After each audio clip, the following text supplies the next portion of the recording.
If you use content marketing to promote your business, or you would like to use content marketing to promote your business, but you're racking your brains wondering what to talk about, today I'm going to show you the method that I use that will help you generate more relevant, high-quality topics than you would ever need.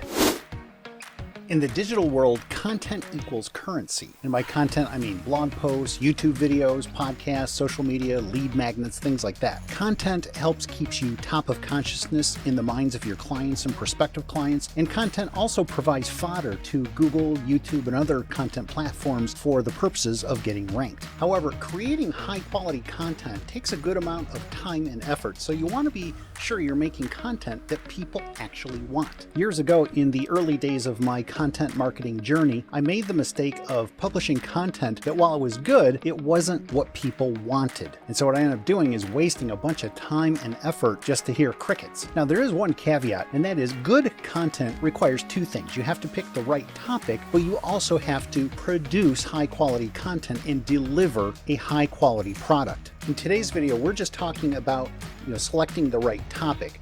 Producing high quality content is a topic for a different day. So how do you go about picking the right topics for your content? The ones that are going to resonate with your readers and viewers, and topics that are going to have a shot at showing up on page 1 of Google or YouTube. Well, here is my 9-point checklist that removes all the guesswork. If you follow this checklist, I promise you'll generate more high value content ideas than you can handle. Item number 1, answer actual client questions. Now, this might seem like an obvious thing, but it is the number one way of picking the correct topic. Because remember, when people go online, for the most part, they're looking for information. If they go to Google, they're doing a search. If they're going to YouTube, they're most likely doing a search. So you want to give them what they're looking for. Let me give you 2 quick examples. This article right here I wrote several years ago, and as I'm recording this video, is the number 1 most popular article on my website. And this article originated out of just talking with clients and prospective clients. When working with clients to design a new website or modernize an existing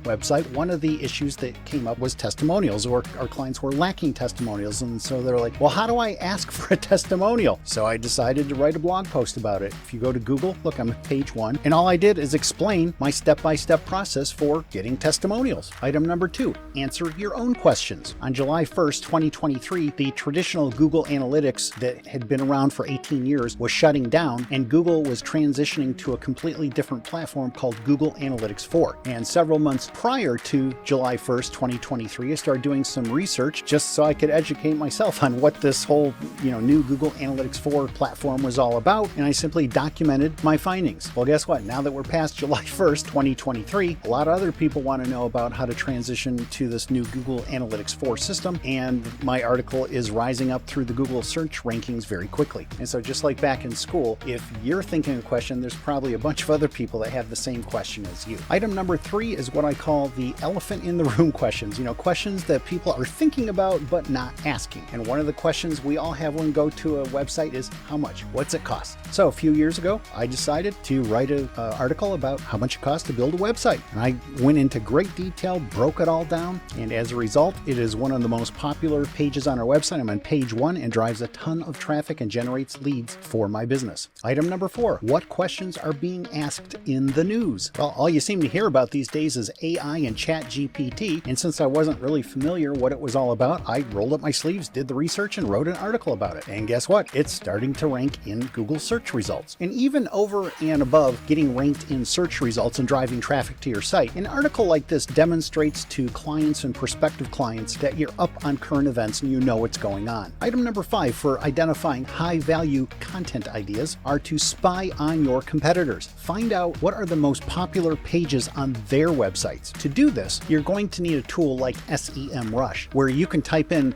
the domain name or the URL of one of your competitors' websites, and it will show you all the top ranking pages for that site. Now, admittedly, a tool like SEMrush is not exactly inexpensive, but they do have, free trials available. So if you don't want to invest the money, then just try to sign up for one of their free trials, do your research, then cancel. I've been using it for years. I use it nearly every day. And if SEO is any part of your overall digital marketing strategy, you'll probably find this tool pretty valuable. Item number 6 on the checklist. What's the buzz buzz in your industry. Like, what are people talking about? Back in the day, there used to be this free tool that Google offered called Google Reader, where you could input the feeds from a bunch of different websites and then just kind of monitor dozens of websites at a glance just to kind of see what everyone's publishing. Well, Google did away with that tool several years ago, and in its place, this tool that emerged called Feedly. Now, Feedly is a subscription-based tool, like $6 a month. It's nothing. And what Feedly allows me to do is just at a glance look at dozens of websites that I have bookmarked and see, the things that they're publishing, and it shows you what are the most popular things that are kind of, bubble up to the top. So this is another great way to kind of very quickly monitor the pulse of your industry in terms of what people are asking and what they're interested in. The next idea for generating a high-value content idea is write a glossary or statistics type of article. Earlier, I showed you this article, Parts of a Website, which is definitely a glossary type of article. It also is, answering a question that people have, so it checks 2 boxes on the checklist. A glossary and statistics type of articles can be great for link building, getting people to link to your site, because bloggers and authors and other type of content creators are always looking for sources of information to link to. A few years ago, I wrote this article about medical website design, where, as you can see right here, I manually reviewed over 1,000 medical websites, 1192 to be exact, and this is my report of findings. Tons of people have linked to this article as a reference. I've also got clients as a direct result of writing this article. Number 8 on our list is type a seed keyword into Google and look at people also ask. Let's say you're an accountant and you're racking your brain trying to figure out what to write about or what to create a video about. Type in something like child care tax credit. Scroll down to people also ask, what is the child care tax? Or I should say, what is the child tax credit for care? Who qualifies for the $500 other dependent credit? And the reason why this section right here is valuable, because this is actually what people are typing into Google. So let Google help you. And lastly, number 9 on our list, comparisons and reviews. Think about it. When you're about to buy something or make a major purchase, what do? You go to Google and start typing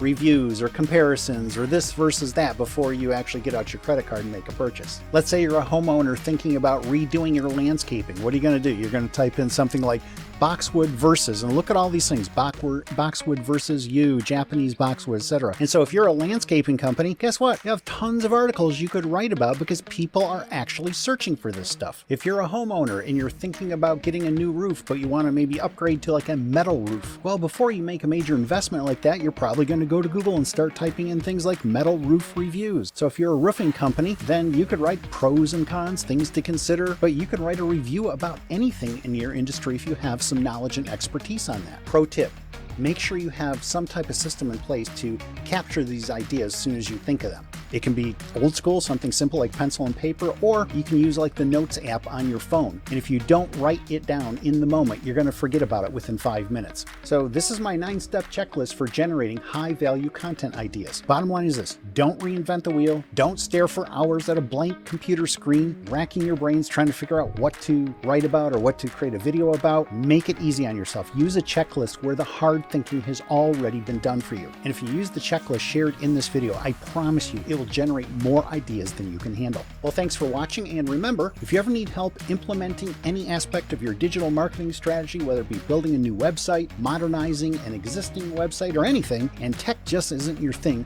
we offer done-for-you services. We do big jobs, we do little jobs. Just go to markbrinker.com/done-for-you and tell us what you need help with. Also, if you found this video helpful and want to see more, hit subscribe. Well, that's it for now. I'm Mark Brinker. Have a great rest of your day, and I'll talk to you soon. Bye for now.